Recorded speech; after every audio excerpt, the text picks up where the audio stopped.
Sebaliknya, inflasi tahunan melonjak ke level 3,55% atau naik signifikan dibandingkan posisi akhir 2025 yang masih 2,92%. Bayangkan, Anda pergi ke pasar hari ini. Uang di dompet Anda sama seperti bulan lalu. Tapi, barang yang bisa Anda beli semakin sedikit. Inilah yang disebut inflasi. Bukan sekadar angka di laporan Bank Sentral, tapi tekanan nyata yang dirasakan oleh jutaan keluarga Indonesia setiap hari. Secara resmi, inflasi Indonesia terkendali. Realisasi inflasi 2025 berada di angka 2,92%. Masih dalam batas aman sasaran Bank Indonesia. Awal 2026, angkanya bahkan turun ke 2,3%. Tapi ada pertanyaan yang jarang diajukan. Bagi siapa inflasi ini terkendali? Inflasi pangan yang paling dirasakan oleh keluarga berpenghasilan rendah bergerak dengan ritme yang berbeda. Harga beras, cabai, dan minyak goreng tidak menunggu laporan Bank Sentral. Mereka naik saat pasokan terganggu, saat musim kemarau panjang, saat konflik geopolitik menghantam rantau pasukan global.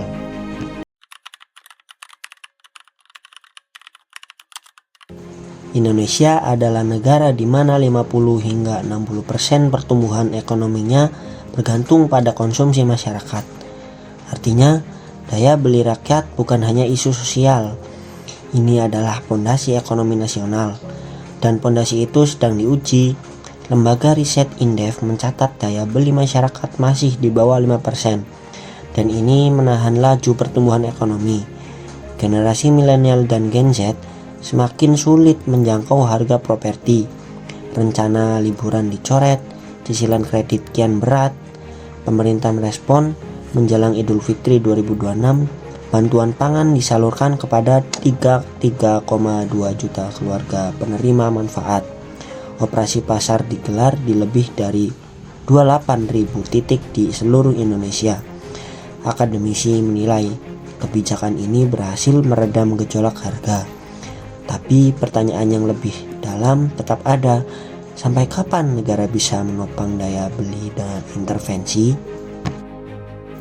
Disinilah Bank Indonesia menghadapi apa yang para ekonomi sebut sebagai dilema klasik kebijakan moneter. Bayangkan, sebuah timbangan, di satu sisi stabilitas nilai tukar rupiah, di sisi lain pertumbuhan ekonomi. Ketika rupiah melemah, seperti apa yang terjadi pada Juni 2026, menembus sampai dengan 17.839 dolar. Bank Indonesia harus bertindak.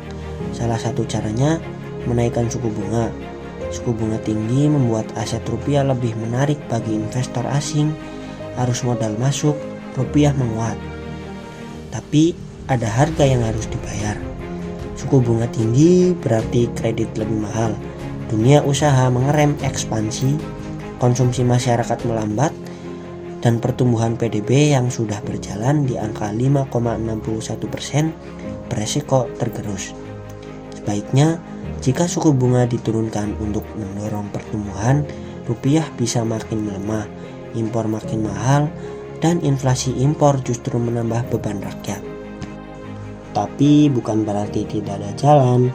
Bank Indonesia menerapkan strategi 4K dalam pengendalian inflasi, keterjangkauan harga, ketersediaan pasokan, kelancaran distribusi, dan komunikasi efektif. Ini bukan kebijakan moneter semata, ini adalah pendekatan lintas sektor yang melibatkan pemerintah daerah, kementerian, hingga aparat. Para ekonom menegaskan, penyelesaian dilema ini tidak bisa hanya dibebankan kepada Bank Indonesia.